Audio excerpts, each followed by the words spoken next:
আলোচিত লিফট জালিয়াতির তদন্তে নির্ধারিত সময়সীমার প্রায় ১ মাস পর ৩ আগস্ট রাজশাহী মেডিকেল কলেজ হাসপাতালে আসে গণপূর্তের উচ্চ কারিগরি কমিটি। এর আগেও দুবার তদন্ত করেছে সংস্থাটি। শুরুতেই পরিচালকের কার্যালয়ে নথিপত্র দেখেন তারা।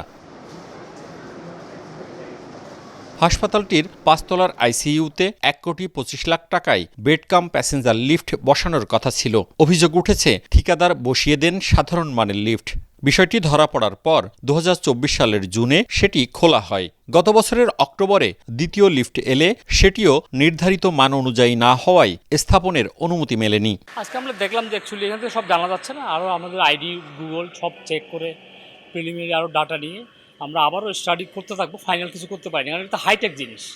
তারপর দেখে আমরা এটা আমাদের সিভিনিয়ার অফিসে বলবো, তারা মিনিস্ট্রিকে জানাবে কি করণীয়। দ্বিতীয় লিফট নিয়ে হাসপাতাল কর্তৃপক্ষের গঠিত কমিটির প্রতিবেদনে আগের চেয়েও গুরুতর অনিয়মের অভিযোগ ওঠে। অথচ গণপূর্তের নিজস্ব কমিটি সেই তদন্তের আগেই চিঠিতে জানায় লিফট মান অনুযায়ী সরবরাহ হয়েছে, বাধা নেই স্থাপনে।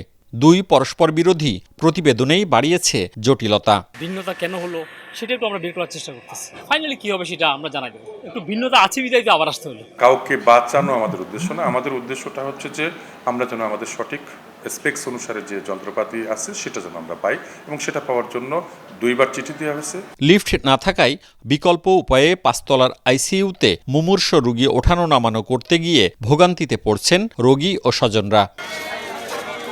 মওদুদ রানা, সময় সংবাদ, রাজশাহী।